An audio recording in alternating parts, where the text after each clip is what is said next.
I don't trust you guys are standing back there. I want to help you. Then you guys can come up to the door and take the report. I'm not going to stand in the middle of a hallway. I don't know who's inside. There's no one inside here. I'm by myself. This is unbelievable. This man called the police to file a report, but ended up in a standoff on his own doorstep. Two officers arrived but refused to approach. Instead of helping, they stayed back, accused him of being a threat, and demanded he come outside. This started with a simple call for help, a report about an officer tearing out a page from his passport and allegedly revealing a symbol tied to Freemasonry or something far darker. But the moment he opens his door, it is clear this will not be simple. All he wanted was to file a police report, so two officers were sent to his home. But instead of walking up to the door, the officers hang back, out of view, and refuse to approach. The reason? They claim officer safety. They call the doorway a fatal funnel and say they do not like standing there. But from the man's point of view, it does not feel like caution. It feels like suspicion. He is the one who asked for help, yet he is being treated like a threat. So he offers a compromise. He places his passport and documents outside the door and asks them to pick it up. He even offers to shut the door and speak through the screen. Still, the officers refuse. Then comes the contradiction. One officer suggests they can come inside. First, it is too dangerous to approach the door, and now they want to enter the house? Watch the full video and see for yourself.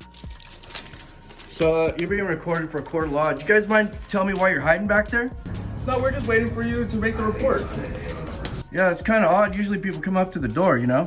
Yeah, just for my safety, I don't like to start standing doorways.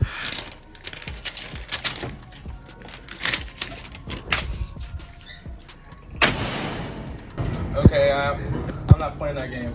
I don't trust you guys are standing back there. Okay. So I'll go ahead and contact my sergeant and let you know, okay? Wait, hold on. I'm not gonna... So I asked you to step outside for me, okay? And you said you were going to, and then you just throw your passport and stuff like that. Well, you guys are freaking making me feel uncomfortable because you're standing back there like I have a gun or something, or... That's not the case. We're just standing here. That's the way I do everything like that. You do everything like that. If you would like, I'll do the report for you. So we can keep going forward on this. I want to help you. You want to help? Then you can come up here and grab the stuff. I'm not going to do that. Why would you not do that? I'm unarmed. Look at me. Because you just tossed it on the ground. I'm not just going to grab it. Right, that's because you guys are making me feel uncomfortable. You're standing back there. Okay. So I'm telling you right now, can you please pick up that document? I'm not going to do that. I'm not going to pick it up right in front of your door. What if I pick it up? Then what? Pick it up. Okay, we can do this. We can do this report, sir. Then you guys can come up to the door and take the report. I'm not going to stand in the middle of a hallway. I don't know who's inside. There's no one inside here. I'm by myself. I don't know that. This is unbelievable. So this is the way you guys are not going to take the report? Did I ever say that? Look, I am unarmed. I have nothing. I'm not going to come out there so you guys can freaking, do whatever you're going to do. You guys should be up to my door. You guys should be saying, hey, I come here to take a report. I hand this to you. I talk to you. So if you guys aren't going to come to my door, then that's fine. Is it okay if we step inside then? No, you're not going to come inside my house. First of all, you're saying you don't trust to come in. You don't see anyone. You're saying, oh, you don't want to come up to the door because you can't see who's inside my house, and now you want me to. I want to make this as easy as possible. If you want to make it as easy as possible, then I will leave this on the ground. You can come and pick it up. I'll shut my door and I'll talk to you through the screen. That's not how it works. Okay, all right. What's your name? Officer Martinez, badge 354. What's your name, sir? Officer Dye, badge 369. So this is how you treat everybody? I do So not. it's just for our safety, sir.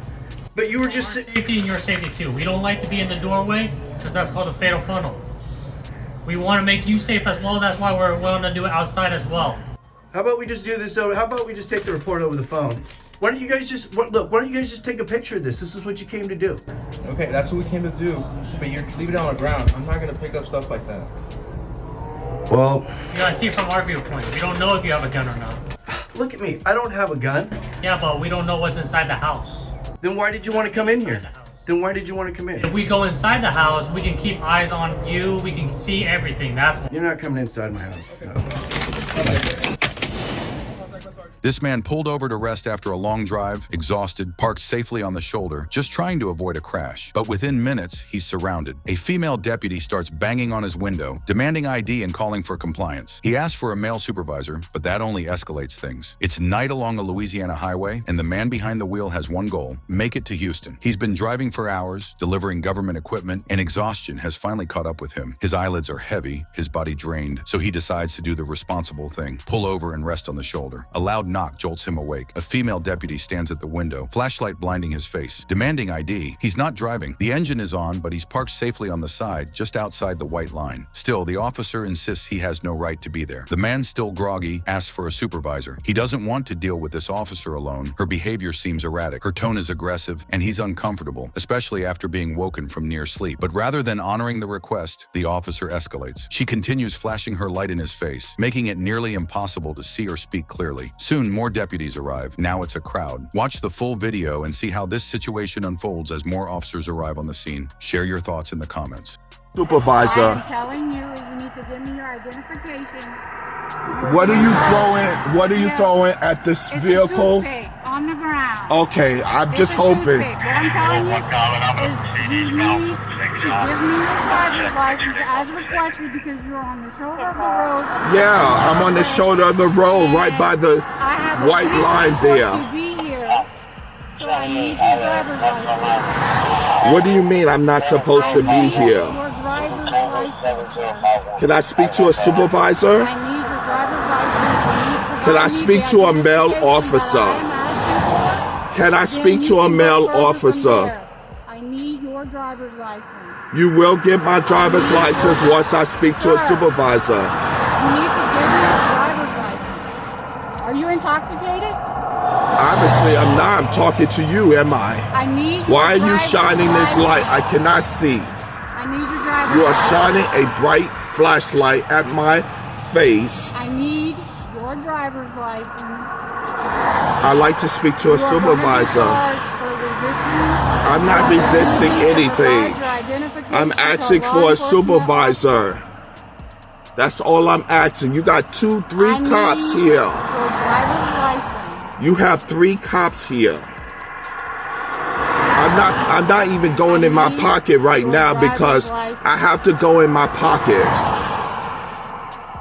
to get my license. Well, I'm not going in my pocket to get my driver's license. Step out. Okay. Step out your vehicle. Can you turn that light away from Can me? you step out of your vehicle? Can I get a supervisor officer? Because I'm about to call 911 and have you reported. You need to step out. What is your and name, provide officer? me Because I don't your know. license. I am Deputy Finley with St. James Sheriff's Office. Okay. You need to provide me your identification. Well, I will. Once I get out of the vehicle, I will. I'd like to speak to a supervisor officer. I'm not giving you anything until a supervisor. Let me get my seatbelt off. Let me get my seatbelt off. My hands should be visible at all times. Get that light out of my face. Sir, I need to see you. I can't see you. I can't see what's going on with that light in my face. Get a male officer. You need to. If you destroy this property, you will get sued. Show your driver's Okay, I don't want to speak to her. Her conduct to me is absurd. Very, very erratic. She's banging on my window. I'm sitting here. I'm listening to my phone here. And she's, there's no reason. I'm not even driving. I'm parked here. I'm parked. I'm not driving. There's no reason. Your car was running. Yeah, it was running. Well, I'm parked on the sign. I'm right by the white line. You don't have no authority here. Call a supervisor for me, sir. I'm glad I'm talking to a man right now. Because you're irrelevant. You're totally irrelevant right now. You need to just leave. Let me talk to a male officer because you're acting irrational. I'm afraid that you might be intoxicated. I'm talking to I want to talk to a male officer. It's my right. It's a legal right. I can talk to a male officer. I don't have to talk to a female. Upon request. Upon request, you're supposed to have a supervisor officer on site. You know that from what state? I know that from the federal constitutional right. It's my constitutional right that a law supervisor is present upon request. I can't respond to you. You banged on my window. I did nothing wrong. I was sitting here taking a rest. I've been driving for at least 5 hours, and I took a rest right here. I'm off the side of the shoulder. And I'm not obligated to provide anything. There's no traffic. Yeah, I don't want to speak to her. She has this light in my face. I do not want to speak to her. Can you tell her to leave? I'll talk to you. From this area? No, I'm not. Your license plate is from North Carolina. That's where I'm from. That's fine. We're just trying to check on you. All right. Well, you're not doing a good job, because this woman right here banged on my window, and I was listening to music. I'm parked. Yeah. Thank you. Now I can talk. Listen, okay? This is unbelievable. Listen, just work with me, okay? You're parked on the dangerous side of the highway. I'm always parked on the federal highway. But listen, for our thing, people get hit over here, okay? All right, well, I just drive on. You just say, don't park here. Just drive on. She banged on my window, told me to produce a license. It's fine, okay? Am I catching attitude with you? No. No, but I'm irate because of her attitude. Listen, I'm talking to you as peaceful and as calm as I possibly can, okay? Just, if you possibly can, if you go further down the road, okay, there's a rest area. I don't want you to get hit on the side of the road. I'm tired. If I would have kept driving, I would have crashed. I am tired. I pulled over here because I am tired. I was literally, my eyes were closed and I was literally sleeping when she bring. Look, just make me feel better. Could you turn on your hazard lights? So nobody. No, I'm just gonna leave. After this, okay. I'm just gonna leave. Hopefully, I maybe go to further out to Louisiana. I'm gonna tell you right now. Once you get right past here, see where that light? You see where the light is for that? Where the unit got its lights on? If you turn off right there, that's US 61. That's a lot safer than being on the side of the interstate. These people over here will accidentally hit you. Okay. We're not doing it to mess with you. We just want you to. I was tired.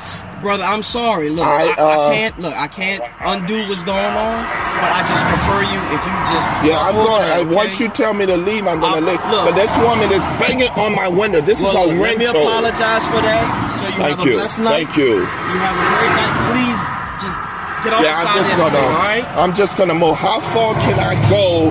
Because if I get tired again. No, legitimately. If you look right there where you see the sign with the green, if you pull off right there, that's so US who's going to break in this vehicle? I have government stuff right in the back. I'm delivering to Houston. And how will I know this van is not going to be broken into and I'm going to be safe? So either way, it could I'm going to turn off the video. Thank you for watching. If you believe in holding public officials accountable and protecting your rights, make sure to like, subscribe, and hit that notification bell. It motivates us to bring you more eye-opening videos like this. The original video links are in the description. Check them out and support the creators.